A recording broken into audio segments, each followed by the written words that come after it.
শেষে হিজরি বলবে, হিজরি বলার সাথে সাথে হিজরতের চেতনা মনে আসবে। আর হিজরতের চেতনা হলো বান্দা দুনিয়ার মায়া ত্যাগ করবে, বান্দা জন্মভূমির মায়া ত্যাগ করবে, মাতৃভূমির মায়া ত্যাগ করবে, বংশ পরিচয়ের মায়া ত্যাগ করবে। হিজরত করতে পারবো না, খারাপ কাজে বাধাও দিতে পারবো না। আপনাদের ব্যাপারে আল্লাহ কি বলেন দেখেন, ইন্নাল্লাযীনা তাওয়াফফাহুমুল মালায়েকাতু যালিমি আনফুসিহিম। আল্লাহ পাক রব্বুল আলামিন ঘোষণা করেন, ইন্নাল্লাযীনা আমানু তাওয়াফফাহুমুল মালায়েকা, যখন কোনো ব্যক্তি ঈমানদার মৃত্যুবরণ করবে তখন ফেরেশতা এসে বলবে, যালিমি আনফুসুহুম, তুমি তো তোমার নফসের প্রতি জুলুম করেছো, অত্যাচার করেছো। ক্বালু ফীমা কুনতুম, তাহলে তোমার এখন কি হবে বা এটাই বা কেন করেছো? ক্বালু কুন্না মুস্তাদআফিনা ফিল আরদি, কিছু মানুষ বলবে, আল্লাহ আমি তো দুনিয়াতে ছিলাম অসহায় অবস্থায়, আমার পাশের বাড়িতে ডিজে বাজাইছে, আমি কিছুই করতে পারি নাই, আমাকে মসজিদে বাধা দিয়েছে, আমি কিছুই করতে পারি নাই, ধর্মীয় মাহফিল আমাকে বাধা দিয়েছে, কিছুই করতে পারি নাই, অসহায়ের মতো যেহেতু আমি ছিলাম, তাহলে আমার কি করণীয়? আল্লাহ বলেন, ক্বালু আলাম তাকুন আরদুল্লাহি ওয়াসিআতুন ফাতুহাজিরু ফিহা। এই নাফরমান, আজকে অভিযোগ করছো যে আমাকে ধর্মীয় কাজে বাধা দিয়েছে, আমার বাড়ির পাশে ডিজে বাজাইছে, আমার বাড়ির পাশে বিভিন্ন অন ইসলামিক কার্যকলাপ করেছে, আজকে আমার সাথে বলছস যে দুনিয়াতে আমরা একেবারে দুর্বলভাবে দিন কাটাচ্ছি, একেবারে জীর্ণ শীর্ণভাবে কাটাচ্ছি, আজকে কেন বলছস ক্বালু কুন্না মুস্তাদআফিনা ফিল আরদি, দুনিয়াতে আমরা একেবারে দুর্বল ছিলাম, তোমার খাওয়া ঠিকই চলছে, বাজার ঠিকই চলছে, মার্কেট ঠিকই চলছে, তোমার উৎসব ঠিকই চলছে, এই ব্যাপারে তুমি কেন দুর্বলতা পোষণ করছো? আল্লাহ বলেন, ক্বালু আলাম তাকুন আরদুল্লাহি ওয়াসিআতুন ফাতুহাজিরু ফিহা, তুই যেহেতু তোমার এই কৃতজ্ঞতা, তুমি তোমার নিজের দুর্বলতা স্বীকার করছো, তাহলে তোমার মধ্যে তো একটা রাস্তা ছিল, আলাম তাকুন আরদুল্লাহি ওয়াসিআতুন ফাতুহাজিরু ফিহা, আল্লাহর জমিন তো প্রশস্ত ছিল, যেদিকে ইচ্ছা তুমি হিজরত করে যেতে পারতে।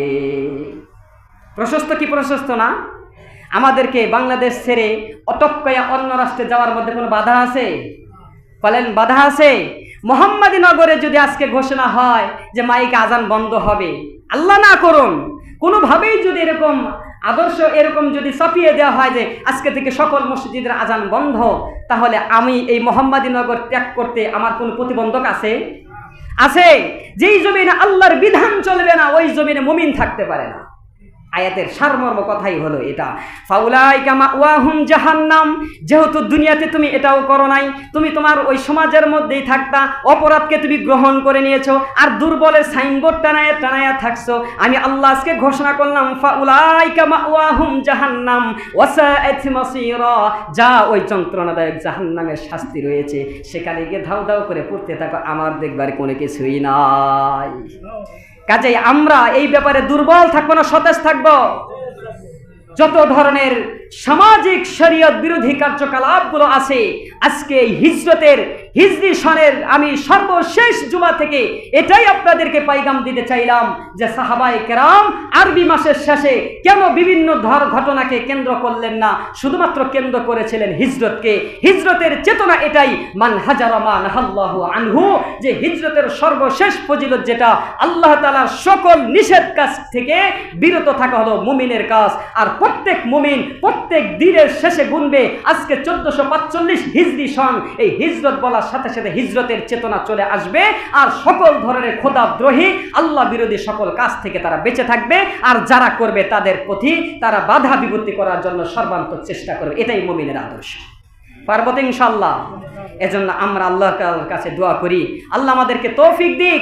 আর যদি এমনই হয়ে যায় যে আমাদের দেশেও থাকা হচ্ছে না, সমাজেও থাকা হচ্ছে না, তুমি যদি সমুদ্রের কোনো এক পারে গিয়ে আল্লাহর ইবাদত করো, আল্লাহর পয়গম্বর মুসলিম শরীফের হাদিসের মধ্যে এসেছে, ইন্না শা'নাল মুহাজিরুন শাদীদুন ফা'মালা, হিজরত করাটা অতি কষ্টের কাজ, কারণ মায়া মমতা ভালোবাসা অনেকের সাথে জড়িয়ে থাকে, এটা হবে অনেক কষ্টের কাজ। ফা'আমালা মিন আরাইল বিহার, যদি কোনো ব্যক্তি এই কষ্ট সাধ্যকে উপেক্ষা করে সাগরের কোন এক প্রান্তে গিয়ে, ফাইন্নাল্লাহা লা ইয়াতরাকা মিন আমালিকা শাইআ, যদি সেখানেও আমি আল্লাহর ইবাদত করে, আমি আল্লাহ ওই সাগরের পার থেকে জঙ্গলের পারে থেকে যদি ইবাদত করে, আমি ফিরিয়ে দেব না, সেই আমলকে কবুল করব।